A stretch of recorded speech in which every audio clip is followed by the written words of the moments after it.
Sometimes I get asked if I'm on the warpath to go through all the alleged viruses one by one and show that they don't exist. While it sounds like fun, I'm not sure that it is required because the familiar pattern starts to appear in virology with regards to lack of valid control experiments, failure to demonstrate the full characteristics of the alleged particles, and the complete failure to show that they can cause disease. Someone who has been calling out the questionable evidence regarding the existence of pathogenic viruses for much longer than me is German microbiologist Dr. Stefan Lenker.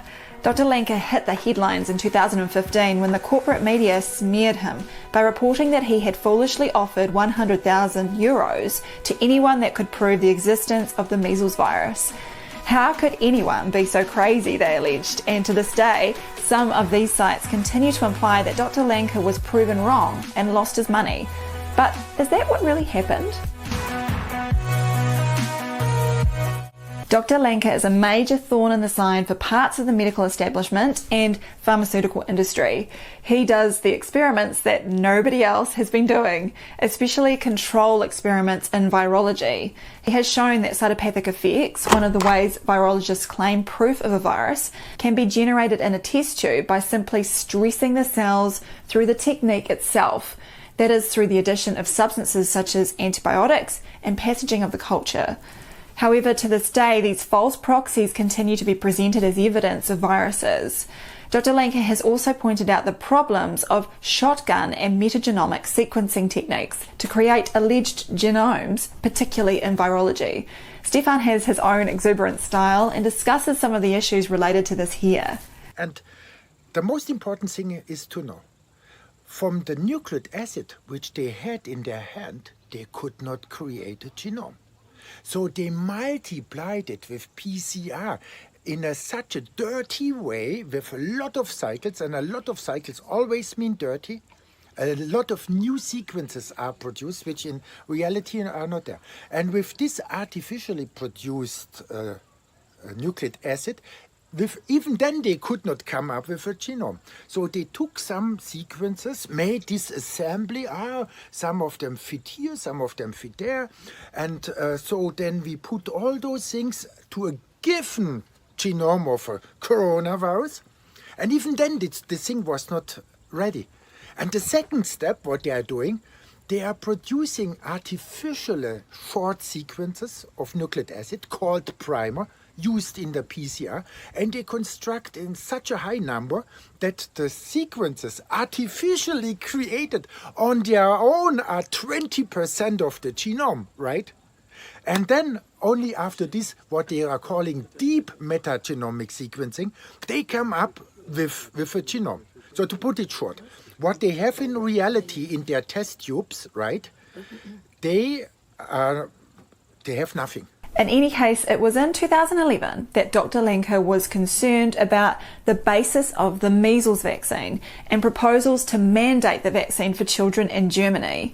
He concluded that the best way to draw attention to the matter would be to get some public attention on the science as to whether the virus even existed in the first place and was the causative agent of the disease. So he offered a reward of 100,000 euros to anyone who could prove the existence and the size of the measles virus by means of a scientific publication. Believing that he had collated the required proof, physician David Barden submitted 6 publications, but as Dr. Lenker had specified a single publication, he responded that the conditions of his offer had not been fulfilled. Dr. Barden then sued Lenker, and in March 2015, the Ravensburg Land Court, one of the lower courts in Germany, ruled that Lenker had to pay him the 100,000 euros plus interest. This was German biologist Stefan Lenker. I love the story. He offered 100,000 euro for proof that measles exist, and a court made him pay. Now, Dr. Lenker knew that this was a likely outcome in the lower court, which doesn't rely on expert witnesses, so he appealed against this ruling and put the case before the Stuttgart Higher Regional Court in February 2016, where he won. Dr. Bardens appealed against this ruling to the highest court in Germany, but the appeal was dismissed in December 2016, and Lenker safely kept his money.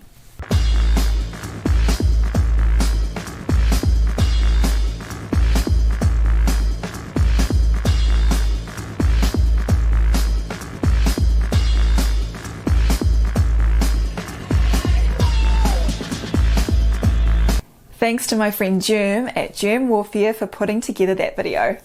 Since that time, I have seen various attempts by the media to claim that Dr. Lanka only won the case on a technicality or semantic formulation rather than on scientific merit. I suspect this is because it is another embarrassment for the medical system and vaccinologists. So let's have a look at the papers that were presented in court and decide for ourselves whether there is any evidence that the measles virus exists. Paper number 1 is a paper that I've talked about previously. It's the 1954 paper by Enders and Peebles that resurrected virology and their ongoing problems concerning isolating any viruses from humans. In this experiment, samples from patients that had a clinical diagnosis of measles were added to tissue cultures and then cytopathic effects were observed. That is, the cells appeared diseased and some died. So why was this rejected as evidence? Enders didn't perform any control experiments, and has been demonstrated by Lanka himself you can get the same effects without adding patient samples. Enders and Peebles did warn in their paper that additional observations, however, will be required before it can be confidently asserted that dermal epithelial cells are specifically attacked by these viruses.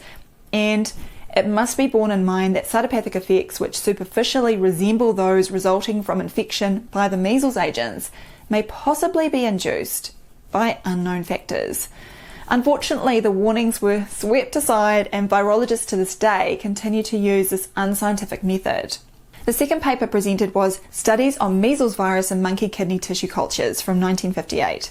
However, this was simply another cell culture experiment with observed cytopathic effects, so like the first paper, it does not constitute any evidence of a virus existing. The third paper was Electron Microscopy of Measles Virus Replication, published in 1969. Well, this time, the authors obtained lots of pictures of particles inside cells and claimed they were measles viruses, but they provided no evidence that these particles were viruses and relied on arbitrary declarations.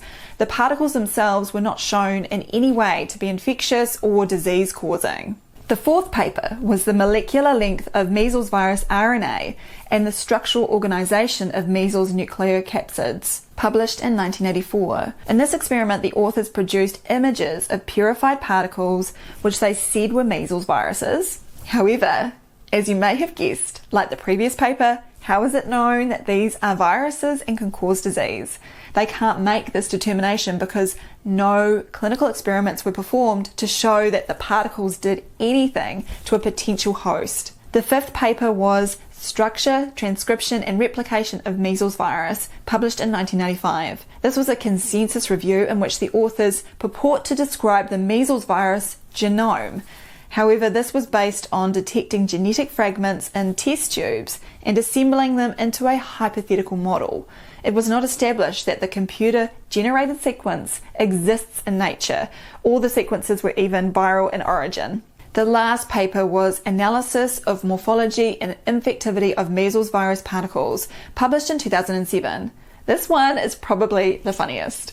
The authors did a tissue culture by mixing an alleged measles virus sample with Vero cells, the abnormal monkey kidney cell line that produces locks of action in the test tube. Then they took electron micrographs and claimed that the particles that ranged in size by a factor of 20 were viruses.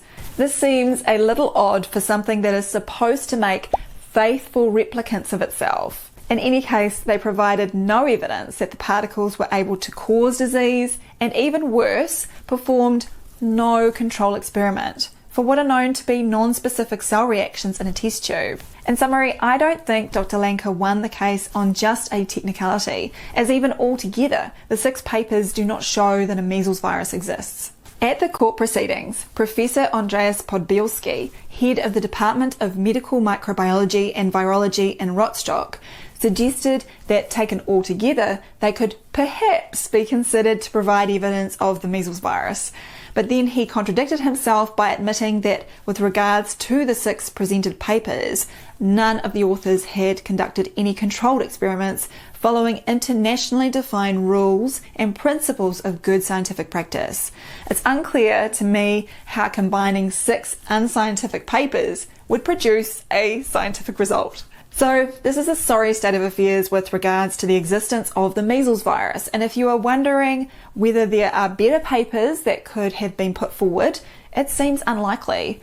While there are tens of thousands of published papers purporting to relate to the measles virus, most of them simply assume that the virus exists. And judging by the way virologists are operating, I don't think many of them are likely to make any attempts to address the existence issue in the near future. However, despite Stefan Lenker exposing this in such a public way, soon afterwards the German parliament passed into law the Measles Protection Act to make injections mandatory for children and staff in kindergartens and schools, medical facilities and community facilities from March 2020. Follow the science, right? But if a virus doesn't cause measles, what does? Many diseases in the past were thought to be due to viruses or infectious agents. For example, pellagra was originally considered to be spread by a virus when it is actually caused by a deficiency in niacin, vitamin B3. Vitamin A deficiency has been implicated in the role of measles, especially in the treatment of the disease. But then because everyone is looking through the virus lens, conclusions are made to fit unproven claims, such as acute measles precipitates vitamin A deficiency by depleting vitamin A stores and increasing its utilization. So the pattern continues, where we are told a virus causes a particular disease, even though there is no evidential proof of the virus. And then we have these morbilliform rashes, which look just like measles, but result from all sorts of things that are not viruses, we are told. In fact, they are the most common type of prescription drug rash that we see. Again, it raises the problems of what measles is if these are non-specific findings. Over time, deaths from diseases such as measles have fallen dramatically as standards of living have improved incredibly since the early 1900s.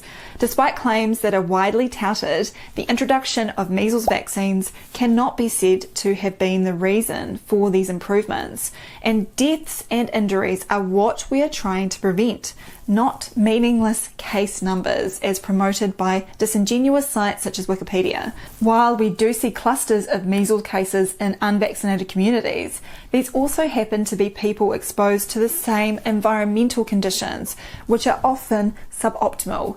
Why could nutritional deficiencies not be considered as a cause of this disease and also relate to the severity of cases? In any case, the unproven virus theory and subsequent vaccines have likely hindered our progress towards better understanding of health. And yes, they can make vaccines without a virus existing, as like the experiments we've seen, they just claim the proteins and genetic fragments they work with in the test tubes are the virus.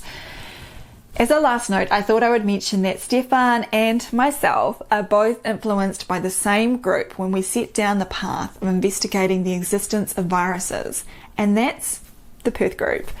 The Australian TPG are a powerhouse team that have rattled the HIV establishment for several decades. Their website contains devastating analyses of the HIV theory, including material that the big pharma-controlled medical journals won't publish. They have shown us the way to critique the methodologies of modern virologists, and many of us are standing on their shoulders now. If you want to delve into some of the heavier literature regarding the existence of HIV, make sure you check out their website. We also borrow from the work of the Perth group and provide an analysis of HIV theory suitable for a general audience in virus mania.